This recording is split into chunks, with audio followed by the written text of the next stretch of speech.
Yo, what's going on, homies? It's your boy Stumped back for the OPTC video, and in today's video, we're taking a look at the 5 Elder Stars, the Garcia, over in some PvP, and talking about how these characters have basically just completely changed the Rumble meta. With the release of these 5 particular Sugo Fest characters, we have a pretty formidable team, but what do they look like outside their bespoke Celestial Dragon team? Now, I've already done a video on the Celestial Dragon team over in PvP. Go check that out. The video's up on the channel with heaps of content pumping out for these particular characters, so make sure to hit the bell notification, hit the like button, hit the subscribe button over here so you don't miss out on any of the fun. But if you guys go check out that video, you'll see that the team actually functions ridiculously well. All these characters need 5 Elders to get all of the good stuff they get off. They all have a very, very nice ability in their passive that gives Navy and Celestial Dragon characters extra buffs.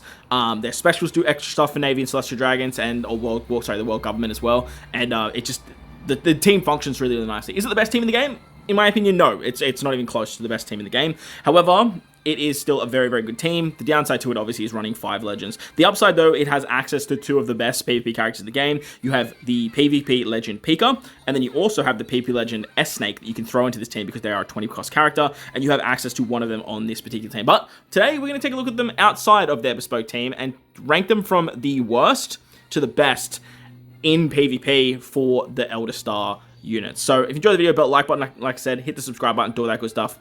And with that said, let's take a look at the Elder Stars outside of their bespoke team and talk about how they have literally changed the game when it comes to Rumble.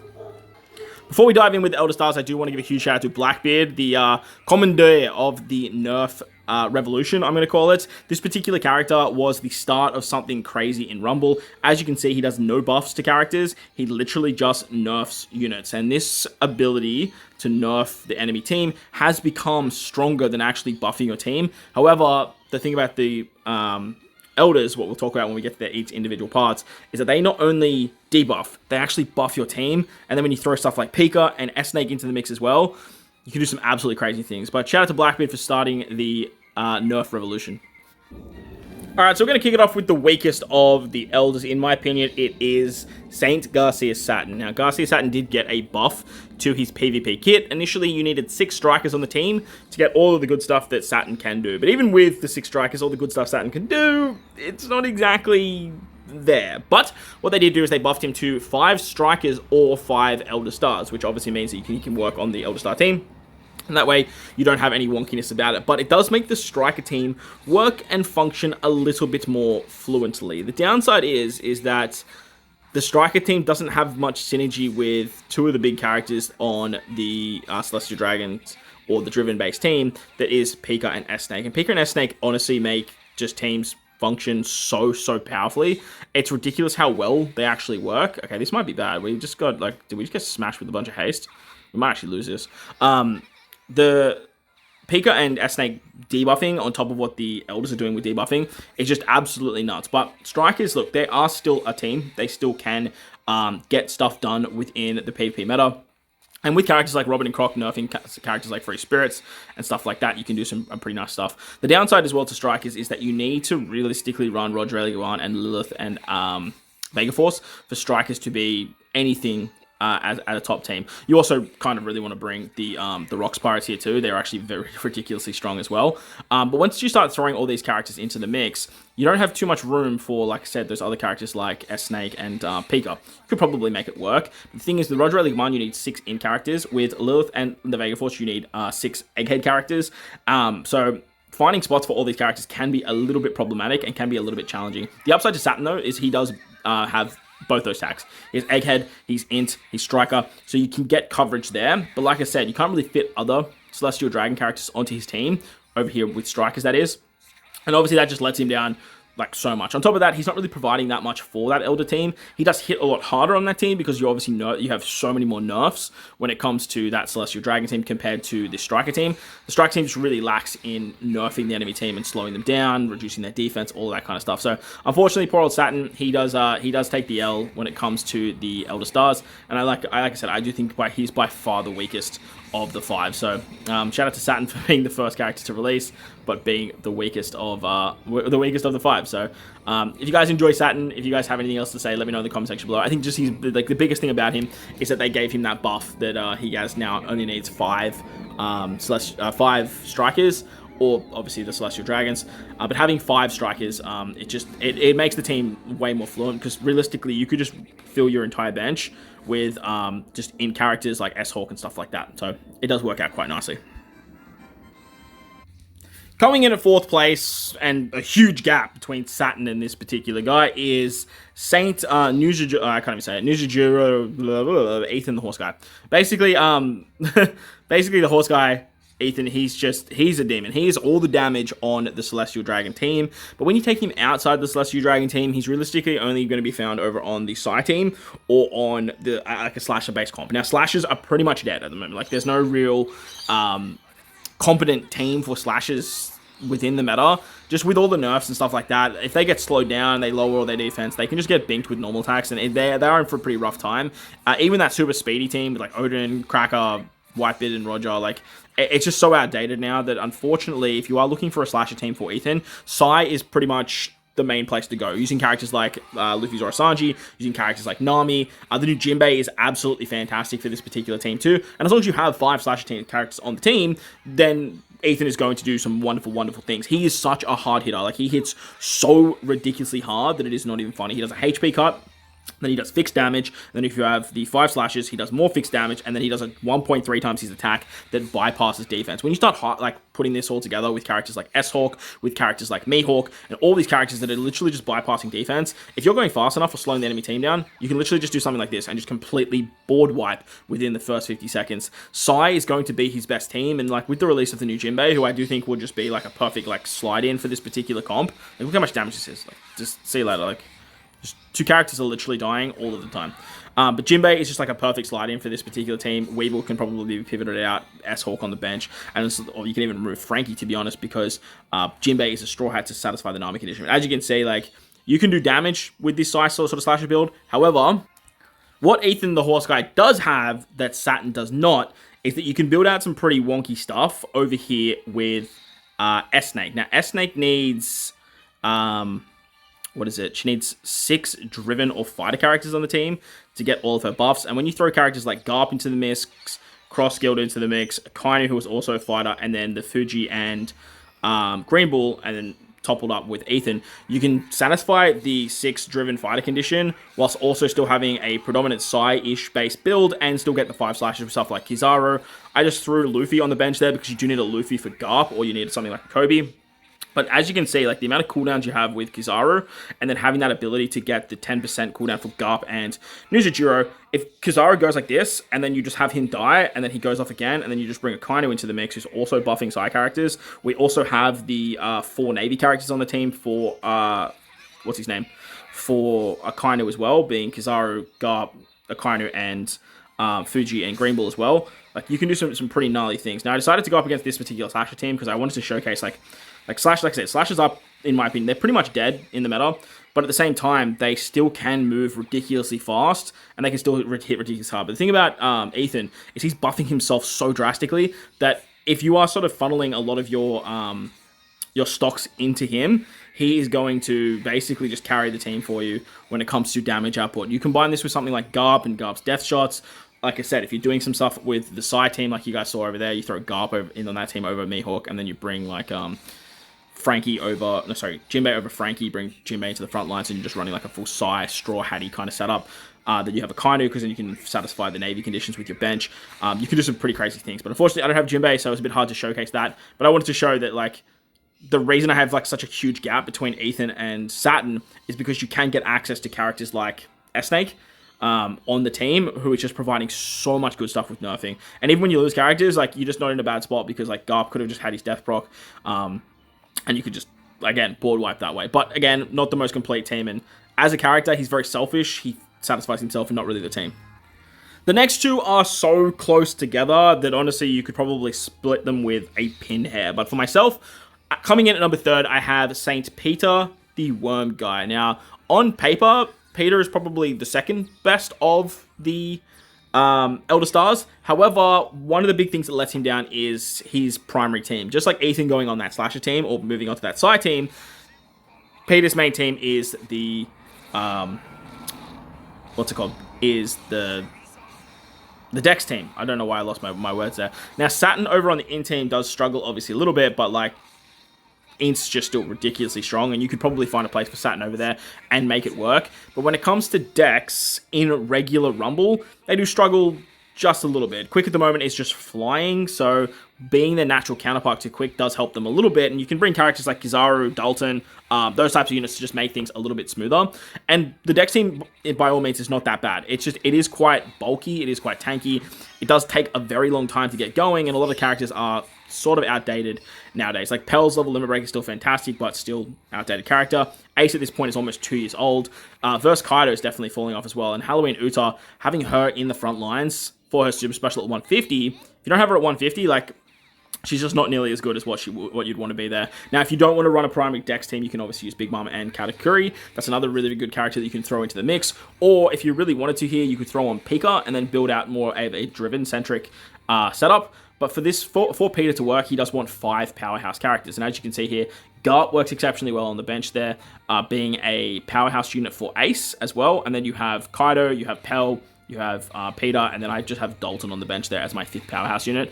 So trying to find a way to bring other driven characters on the team, it's definitely doable because obviously Kaido is driven, Peter is driven too, and you could probably look at some other options there as well. But for like a traditional Dex team, this is kind of what I'm cooking with. But like I said, if you don't want to use Halloween Uta, or you have like a 150 Big Mom Katakuri, Big Mom Katakuri is just still a fantastic option. And when going up against Quick, Dex is still going to work very, very well. And Peter's addition to this particular team, provided you get the 5 powerhouse characters, which look, is very easy to do.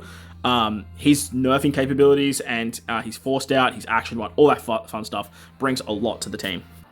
However, Peter's biggest strength being a nerfing character is throwing him on a team with a whole bunch of other nerfers like Pika, S-Snake, Blackbeard, and hell, even Crossguild with what they're doing with their rollback. The synergy between Peter and Walkery is actually so ridiculous as well, and being able to put them on the same team just allows you to get a whole different dimension when it comes to versing a variety of different teams. But Peter's nerfing is just absolutely insane. As long as you have the 5 powerhouse characters on the team, he does a level 8 HP drop, he does CD reduction drops, he does defensive drops, he buffs the Navy and World Government characters so drastically, so when Walkery and Fuji come in on this team, if we are struggling, they are going to get monstrous buffs. And on top of that, with his special, he forces himself out and then applies action bind to everyone and action bind to himself, and when he is action binded, he lowers the enemy's cooldown by level 3 and then buffs your own cooldown. On top of that, all the nerfs he does when he uses his specials, like level 10 defensive drop, level 10 attack drop. When you take a look at this team, like look at the nerfs already. Once we sort of see some buffs here, like it's absolutely crazy. Like, that was after a Whitebeard and Ace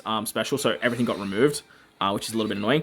But if you don't kill Whitebeard and Ace that early, like, you're just putting so much pressure on the enemy team. Big reason I wanted to take on this team was for Whitebeard and Ace, and just to show that even without the nerfs, the team still functions so damn well. The problem with Peter, and the big issue I have with him, and the big reason I have him at 3rd, besides his teams being nowhere near as strong as the guy that we're going to talk about next, is that when you get this ability off right here that applies the forced out to himself, you actually lose all of his nerfing capabilities. So all of the stuff he brings in his passive actually disappears for the 15 seconds that he is out of, whatever, however long he's out of the game for. Now, if you get a 1-for-1 trade and you force out an enemy character, it's really not that bad. Like, you're getting a 1-for-1 trade, you're getting 1-for-1 off, and you are still getting a lot of benefits from the forced out, especially in the back end of a game, because you can actually utilize this to win a fight, which is like exactly what you need to do, right? You just need to get the win, and then it's all curtains. And then you have other characters that are just doing all of this crazy nerfing as well, that are just absolutely just like putting a halt on so many enemy teams, that it's not that detrimental. So when he comes back, once he comes back, all of the craziness that he brings just comes back into full force, and all of a sudden, you lower the enemy's cooldown so much, you increase your cooldown so much, and once you get to this sort of last sort of 40-second mark, you are just in just such a better position than the enemy team. So, like I said, on paper, I think that Peter is just better than the next guy we're going to talk about, but when you take a look at the teams of the next guy, you'll understand that whilst Peter is a great unit, and still has a very good team in this particular nerfing team right here, he is a little bit slower, he is a little bit, not clunkier, but like I said, he just doesn't get things done nearly as fast, he doesn't get things done nearly as efficiently, and sometimes you can actually get forced out, you can actually get timed out, which can be a little bit of a detriment. The upside here is like when you lose characters, because like everything's working in synergy because this is a full driven based team. But realistically, at some point in the fight, you want a character to die, just like Cross Guild, and then you have Walkery come in, and this is just more of a credit to Walkery rather than Peter, and that's exactly why we're going to talk about him next as the second best character for the Elders. So hopefully we can take this fight out. It's looking pretty. It's going to be pretty close because. So, like, look at all those buffs. All those buffs that he gives once he comes back in are just absolutely nuts. Killing Whitebeard and Ace actually was just, like, a huge problem. Because Whitebeard and Ace just took away literally all of the nerfs. Come on, someone, do something. Unfortunate. But at the same time, you guys get the picture. And look, like I said, this is a big reason why this team isn't, like a top team. But at the same time, it is still a very, very powerful team. If you wanted to, you need more damage, you just throw Walkery in the front there, and you're off to the races. Now, as I mentioned, the next character we're going to talk about is Walkery over on the Quick Base team. Now, when it comes to Walkery and the Quick Base team, it doesn't really exist. Like Quick can definitely do stuff, but with the synergy of Driven and having S-Snake and Pika, and again, this is where we start getting into that S-Snake and Pika meta, where the top teams or the top characters for these Elder Stars do shine because they have access to these crazy-ass PvP legends, and then you can sort of fill out like a nice fun bench with stuff like Cross Guilds. But Walkery, he's incredible. Like, he is the most legit tank in the game. He has a double revive, provided you have 5 driven characters on the team.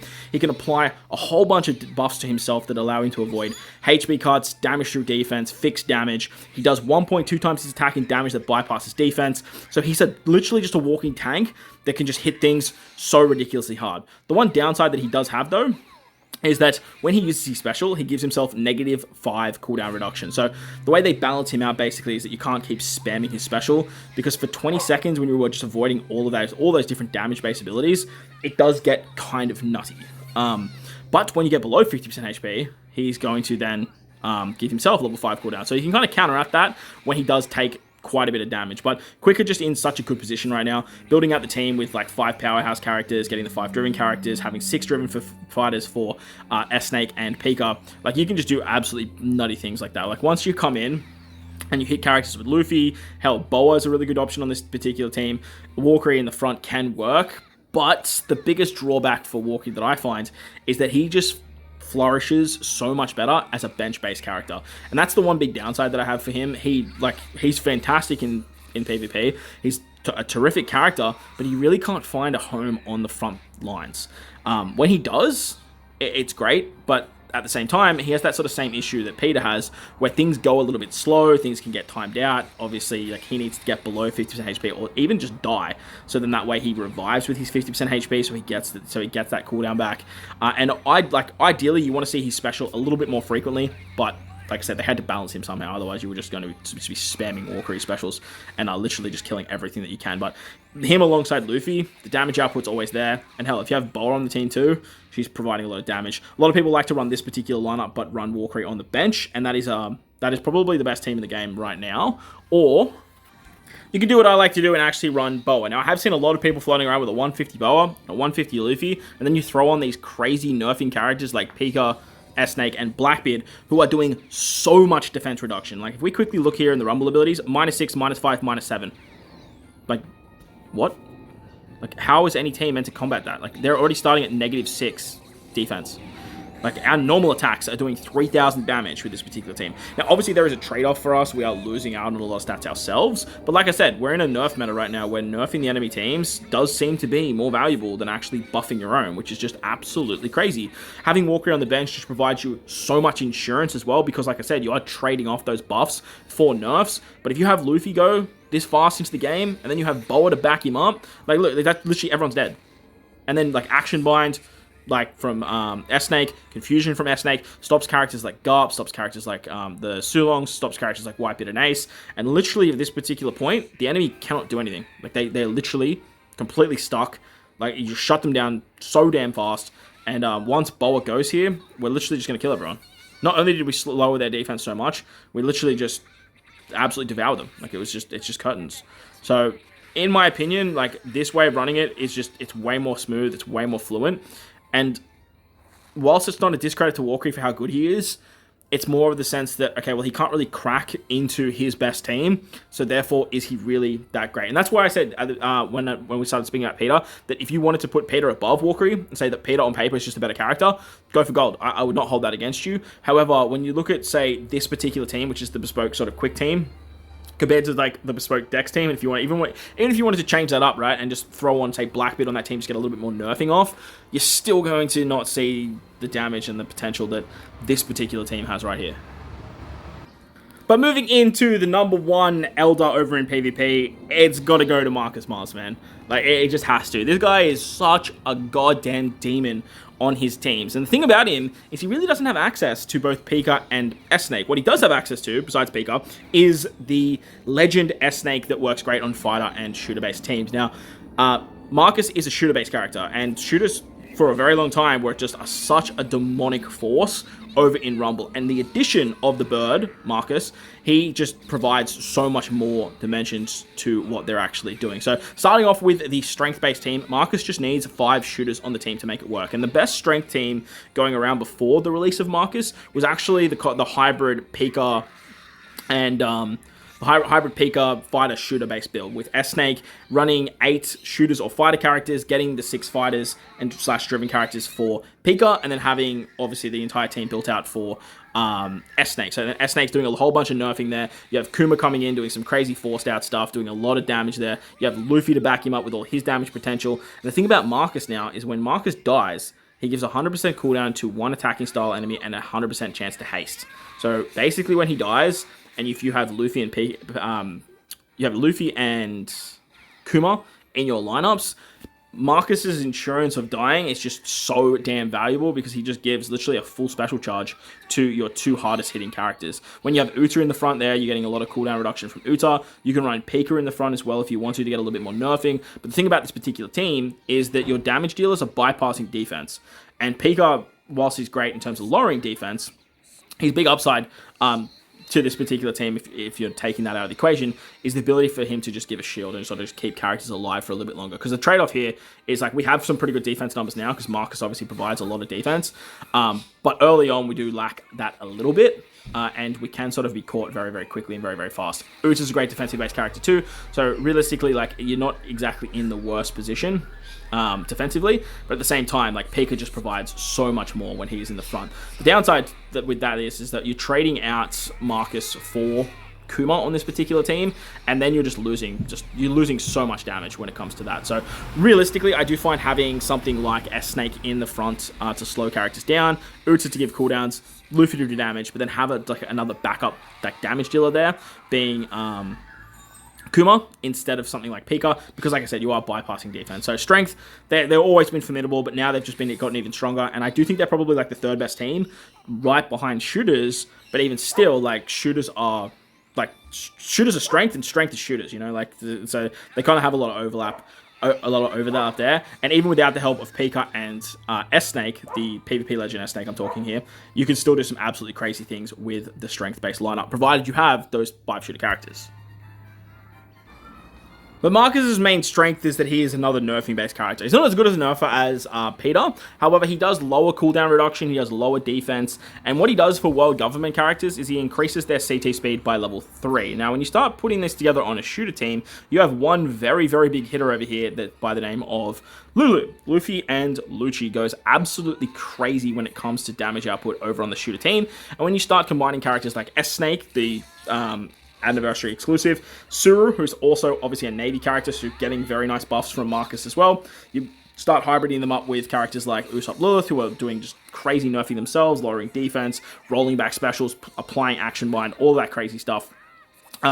You just can start doing some absolutely bonkers things. So as you can see, like, we are like 25 seconds into the fight and everyone has their specials, which is just so damn valuable. You're also lowering cooldown with S-Snake and Marcus. So for teams like this very annoying striker team that have the ability to go very quickly and throw off something like that Sword Donnie special that's very, very frustrating to deal with, you can basically just shut that down super fast, have something like Lulu go and just bink off 2 characters very, very quickly. Once you start getting to the second roll of your special, you're going to start taking some specials yourselves. But at this point, you've already started buffing your defense, you're buffing your CT speed, you're lowering the enemy CT speed. Luffy, Lucci, and Suru are getting the cooldown reductions from Marcus as well, being the world government tags and stuff like that. Unfortunately, you had to go and hit Lulu and Usopp Lilith there. The Usopp Lilith there was kind of a nuisance because I wanted to get some rollbacks going there, but at the end of the day, it's not that too bad. But yes, Marcus is just doing so much for both Shura and Lulu. You could throw on like Luchikaku as well. Not Luchikaku. Zorakaku, who's another world government character. You have Caulifla, who could work really, really well here. You have a Kainu on the bench there who can work great. You can use Kuzan characters as well before, obviously, they leave and become a Blackbeard pirate. But the synergy you have with 6 strength characters for Kuma, you have the cooldowns from Mars, you have the increased cooldowns as well, the nerfing capabilities of like Usopp Lilith. This team just goes so damn hard. You can do some other fun stuff with shooters. They have so many other dimensions as well. You can run PvP Usopp over Usopp Lilith. I'm a bigger fan of Usopp Lilith, especially because like mine's 150, so getting that super special off when it procs is so ridiculously strong. But you could definitely run something like that. You can sort of fill out the team with a little bit more hybrid stuff and try and sort of cater to stuff like Pikqchu as well, if you really want to. But for now, like, this team works so damn nicely, and I always have so much success with shooters over in PvP. Even without, like I said, without Pikqchu, without the PvP S-Snake, you can still get some crazy stuff. However, as mentioned at the start of the video, any team that can get access to S-Snake and Pikqchu is going to be very, very valuable. And because we are using S-Snake and Pikqchu, and you obviously need to have 6 driven or fighter characters, having something like Walkery in the lineup is going to be super valuable too. So having the synergy of Walkery and Mars together can work wonders for PvP. Having Lulu on the team for a fighter character for both Pikqchu and S-Snake works great. Being a shooter character too, you can satisfy the 5 shooter characters, as you can see with Ace, Kainu, and what's his name, Urban on the bench, and then still have the fighter-driven makeup of all of our frontline being driven and fighter, and then we have Ace, a Kainu who's a fighter, and Urban who's a driven character. That way we have the 6 characters for Pikqchu and S-Snake, but we also have 5 driven characters for Walkery, which is just like so ridiculously strong. To have Pikqchu in a lineup with S-Snake and then also have like Lulu doing Lulu things is just, it's so damn wild. On top of that, Walkery's special, obviously being a damage-based special, just helps us get across the line a little bit smoother. The confusion that S-Snake brings, the action binding, all that fun stuff too, just stops very nuisancey characters like Yamato, like Roger Ellie.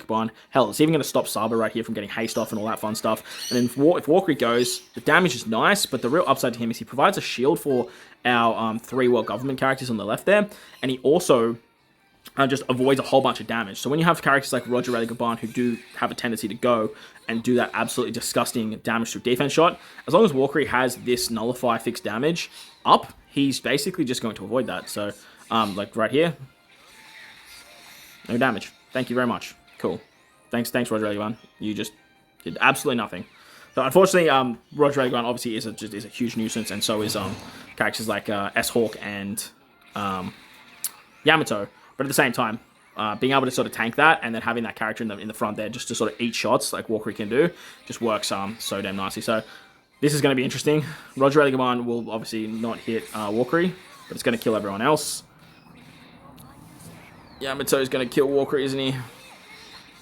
That would be a problem. However, Walkery has a shield to block it, and he also has 2 revives, which is also really, really nice. So we got very unlucky with this particular fight, but at the same time, the fact that we could get Mars's revive, his death shot in this video is something that I really wanted to do. So this is why I wanted to take on this particular team bespokely with what we have in front of us.